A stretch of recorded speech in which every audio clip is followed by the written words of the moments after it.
E aí, pessoal do YouTube, sejam bem-vindos a mais um vídeo nesse canalesco capivaroso. E no vídeo de hoje, prepara teu coração que vamos trazer todos os detalhes do que tá acontecendo no Mundial de Rápidas, torneio que tá parando completamente o mundo do xadrez, com muitos dos melhores do planeta participando. Magnus Carlsen, Fabiano Caruana, Hikaru Nakamura, Anne Shigiri, MVL, a trumpe do barulho toda tá por lá. O torneio ele se passa nos Estados Unidos, na cidade de Nova York, e claro, todos os holofotes do xadrez estão focados no Mundial. Rafael, não me esconda os detalhes. Como foi Faustino Ouro nas primeiras rodadas? O torneio foi complicado nesse primeiro dia para o Faustino, ele acabou perdendo as 3 primeiras rodadas, ganhando as 2 rodadas seguintes, vem com 2 pontos em 5 e tentando fazer um torneio de recuperação. E claro, vamos trazer os momentos mais marcantes e curiosos desse primeiro dia, como a partida do Nakamura contra o gênio russo Alexander Donchenko. Foi raridade. Eles entraram numa posição de empate teórico.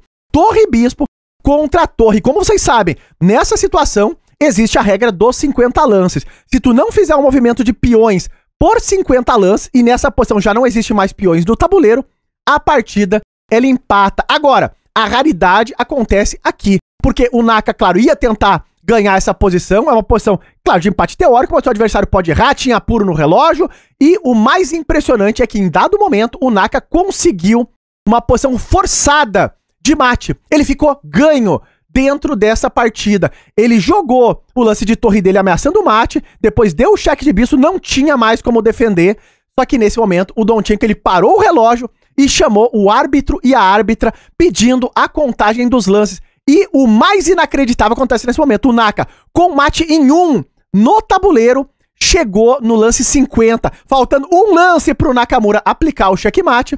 A posição, ela empatou. Vejam lá, a árbitra fez a contagem dos lances ali junto com o Nakamura. E sim, o mais curioso é que no momento do mate já era o lance 50. E a partida terminou empatada. Claro, vejam pela reação do Nakamura. Ele ficou completamente descontente, já que ele ganharia a posição. Porém, a regra do xadrez, ela segue valendo e o Donchenko consegue esse empate aí. E claro, outro momento marcante nesse primeiro dia foi a vitória do gênio russo, Murzin, de apenas 18 anos de idade, derrubando ninguém mais, ninguém menos que Fabiano Caruana. Vejam nas imagens, uma partida super tensa, onde o Murzin apertou por boa parte do meio jogo, sempre com vantagem, então construiu uma posição muito boa contra o Caruana, que é coisa rara derrubar um jogador desse calibre, mas sim, o Caruana acabou entrando num final perdido e o Murzin não deixou escapar essa posição. Uma coisa impressionante também, porque o Murzin ganha essa partida do Caruana e nesse momento o Murzin lidera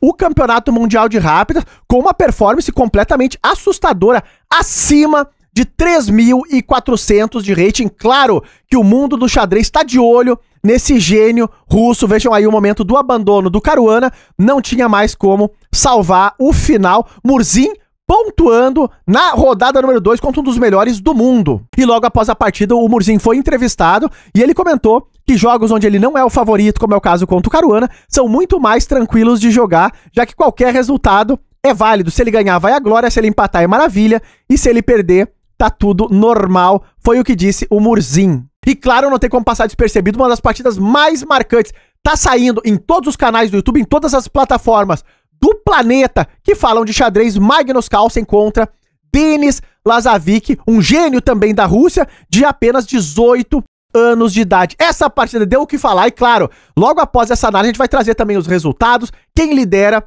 o Mundial de Rápidas. E de brancas, já Denis Lazavic contra Magnus Carlsen. E olha o que o Lazavic botou, a solidez do peão dama. O Nuruga escolheu aqui a defesa eslava, isso é agudo, mas olha como jogou o talento russo. Ele entra na eslava das trocas, que é uma variante bem mais posicional, que bate com o estilo de jogo do Lazavic. Então ele não quer muita pirotecnia. Será que ele vai conseguir seguir o natural? Lá, passa uns cavalos pro jogo, o bispo entra na partida também, cavalo C6 jogado pelo Magnus, e depois de E3 vem o lance A6. Lógico, o Magnus controla a casa de B5 contra um salto do cavalo de olho nesse duplo ali em C7 combinado com o bispo de F4. Tudo isso foi jogado ao toque, torre C1, agora bispo em F5, o Magnus quer jogar E6 com o bispo fora da estrutura de peões e vai chegar o lance da partida nessa fase inicial. Por quê? Desenvolvimento, E6 para passar o bispo de F8 pro jogo, e agora o Lazavic joga dama B3, que é o lance dessa fase inicial, porque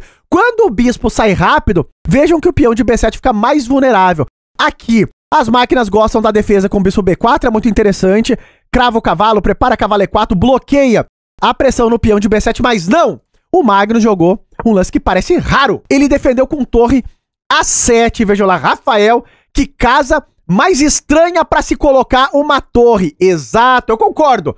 Mas esse é o lance mais jogado no livro de aberturas. O Magnus ainda tá dentro dos conhecimentos teóricos dele. Embora, sim, a torre tá um pouco estranha, o Magnus argumenta que um dia ele quer jogar B5 e a torre pode correr por essa sétima fileira. Em boas condições, claro, tem que preparar esse avanço. Bom, nesse momento segue o desenvolvimento, bispo E2, bispo E7, roque é natural e aqui o Magnus joga um lance super criativo, que é o lance cavalo D7. Vejam que roque era um lance super natural, proteger o rei, não inventar moda, mas o Magnus jogou esse lance criativo que traz uma ideia de controlar G5. Por quê? Ele quer jogar G5, H5 e vai ser uma partida aguda, então ele joga contra, claro, o estilo do Lazavic, que queria uma coisa mais tranquila, uma ideia muito interessante. Nesse momento foi jogado então o lance cavalinho A4, vejam lá, o Lazavic talvez se preocupou com a ideia de dama B6 para tentar trocar as damas, ele quer vigiar também a casa de C5 em algum momento, e aqui o Magnus jogou o que ele vinha preparando, que é o lance G5. Então jogou G5, gritou que é guerra mesmo, ele dá um toque nesse bispo. Vejam que, se jogar bispo G3, vem a ideia do H5, a ideia do H4, o bispo tá ficando trancado. O Lazavic jogou com bispo E5, dando um contragolpe nessa torre de H8. O Magnus tem opções de tomar o bispo, mas ele não tomou. Nesse momento ele jogou roque, que foi um lance, assim, duramente criticado pela máquina e também pelos analistas, a crítica do xadrez. Por quê? Segundo as análises, esse lance não combina muito com o plano que o Magnus está jogando. Uma das críticas foi de que o Magnus, talvez com esse lance, mostrasse que ele não tá tão em forma quanto se imaginava. Por quê? O rei, ele vem pro um flanco que tá todo destroçado, todo destruído. Os peões estão avançando. Agora, a torre também não estando mais na coluna H. Tu perde um pouco da força do H5, da H4 e tudo isso. Então, será que o Magnus não é mais o mesmo? Vamos ver no detalhe o que foi que aconteceu. O Lazavic jogou um lance fino, que é bispo G3, faz sentido, porque agora o Magnus joga o H5, mas o Lazavic aqui não tem problemas sem essa torre na coluna H. Isso não vai ser tão dramático. O que ele tá dizendo é que o Magnus tá se estourando inteiro as defesas do rei. O Lazavic defendeu o bispo dele com H3, o Magnus jogou agora, claro, jogou H4, bispo H2, ele jogou G4, segue avançando os peões e depois das trocas vem o lance cavalo H2, momento dramático do jogo, porque basicamente, como que tu salva o peão de G4? Avançou demais. Vejam que o Magnus jogou aqui cavalo F6, dizendo que tá tudo sólido defendido, só que agora vem dama E1, que é uma bomba e não tem jeito. É uma, duas, três peças. O peão de G4, ele vai cair e não tem o que fazer. É um dos momentos dramáticos desse meio jogo, porque o Magnus aqui jogou o lance cavalo E4 contra-golpeando o bispo, mas vejam a reação do Magnus após esses últimos lances. É peão voando? Será que o norueguês aqui tava nervoso porque ele tá perdendo completamente o controle dessa posição? Então, um momento muito marcante após a abertura. Bom, nesse momento não vai ter jeito. Vejam que o Lazavic, primeiro, ele não deixa a tomada em G3, que é a ideia do Magnus, ele defende o bispo. Bispo G5 tentando buscar algum combate por aqui e caiu, realmente caiu o peão de G4. O Magnus perde um peão e o rei dele aí vulnerável nesse flanco do rei. Bom, nessa posição o Magnus, ele tomou em F4, argumentando que ele vai quebrar um pouco da estrutura pelo menos. E aqui outro momento marcante da partida, o Magnus joga rei G7, outro lance, foi muito criticado pelos analistas. Vejam toda a sequência de lances aí. O Magnus aqui, claro, ele vai tentar ativar as peças dele pela coluna H, mas o rei tá muito, muito exposto. Então esse é o grande problema das pretas nessa posição. Claro, ele quer jogar a ideia de torre H8, tentar passar a dama e jogar por essa coluna H que abriu. Mas não vai ser tão fácil. O Lazavic aqui, ele tomou em F5 e agora ele joga o lance G3, muito sólido.